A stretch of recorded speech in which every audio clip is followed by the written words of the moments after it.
La ora di lavoro è molto pesante perché uno abita in mezzo alla pioggia, al vento, nella neve, il ghiaccio, piede d'inverno bagnate.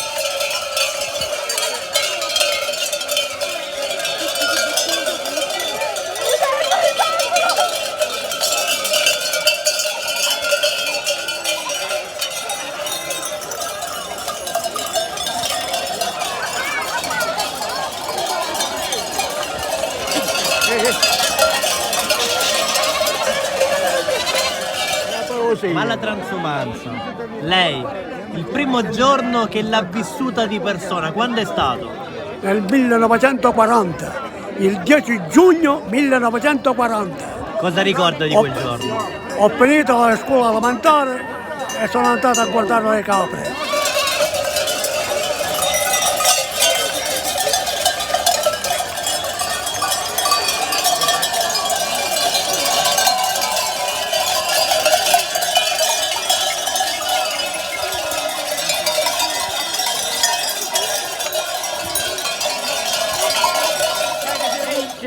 Sotto l'acqua lui si bagna, ogni sera conta il gregge quando torna di campagna. Ogni pecora l'agnello che l'allatta tutto il giorno finirà in un castello primo cotto dentro il forno.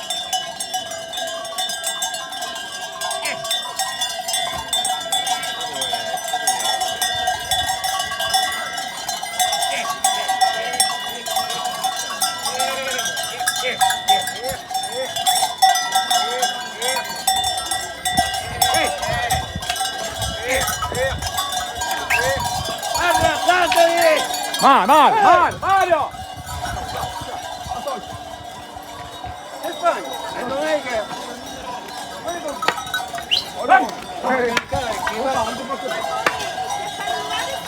12 anni. 12 anni. 12 anni. Cosa ricorda di quei giorni?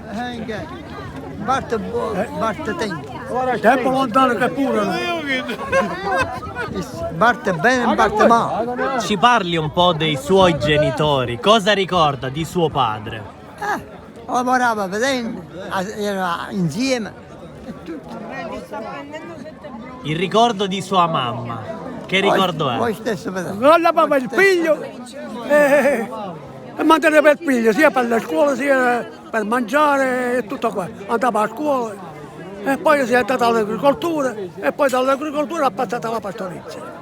L'insegnamento più grande che la vita vi ha donato, qual è? La lezione di vita più importante, secondo voi? La Cosa? prima cosa è la salute, la prima parte.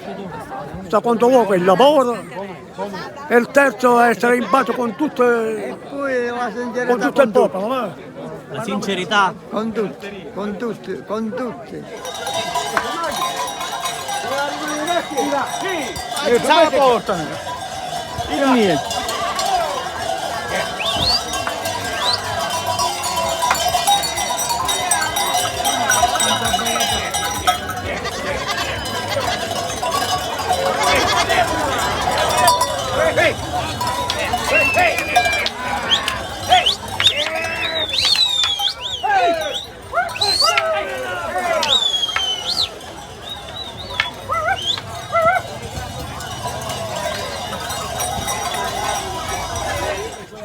Qual è la difficoltà della transumanza? Chiediamo una parte e ci spostiamo dall'altra parte. Lei da quanti anni fa questo lavoro? Io l'ho fatto da piccolo e adesso dopo 30 anni l'ho iniziato di nuovo a fare. Ci racconti una giornata tipo, a che ora si sveglia e come inizia la sua Alle giornata? 5 fino a quando fa buio, dalle 5 del mattino. La prima cosa che fa appena arriva in allevamento? Mungere, fare il formaggio. Fa tanti sacrifici. Però il lato positivo qual è? Il latte, i prodotti tipici. Prodotti tipici. Ci sono anche le future generazioni qui presenti. Quale messaggio diamo appunto? Allora, cosa ne pensate di questa giornata? Giornata fondamentale per i pastori. ma non solo per i pastori ma anche per gli animali. È importante tramandare e continuare queste tradizioni. Certo.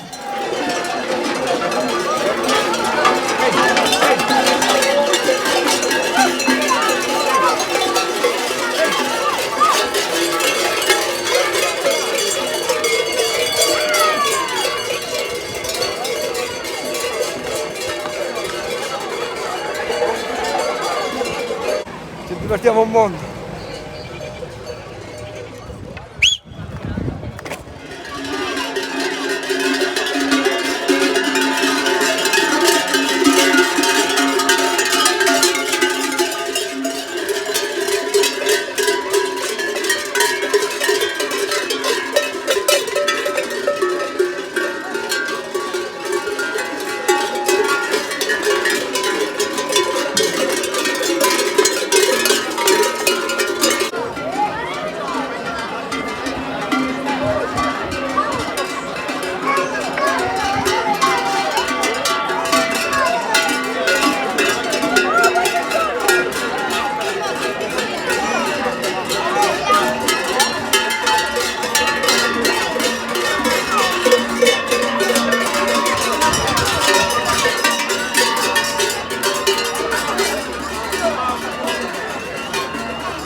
Emozioni forti, sentimenti, valori belli, tradizioni.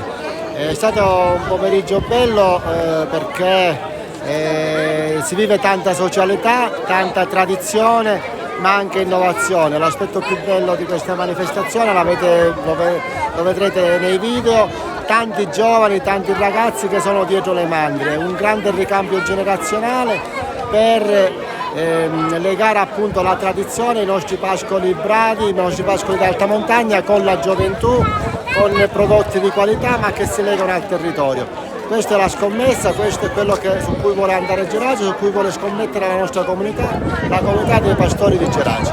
E continuate a seguirci su Bella Sicilia per tutti i video e gli approfondimenti con Gerace Siculo, comune del circuito Bella Sicilia. Grazie sindaco. Continueremo a testimoniare le bellezze del vostro borgo e sono veramente tante. Grazie. Grazie a voi. Lei sa una poesia di Costanza Chiaramonte e Francesco Ventimiglia. Esatto. Siamo tutte orecchie, vogliamo ascoltarla. Ma ce la spiegai la prima volta, già ce l'ho detto ora a rie. Di nuovo, via! Via! Oh Costanza Chiaramonte, paga la scaglietta che voglio salire. Io vengo e ti porto sto coro, spantega d'amore, amore a così. Io ti do un bacetto, tu mi dai un bacio a me, e così Costanza Chiaramonte e Francesco Ventimiglia potremmo godere. E questo primo video finisce così, con questa grande emozione a cura del signor Vincenzo? Vincenzo Savasti. Vincenzo, grazie, è stato un piacere. Che?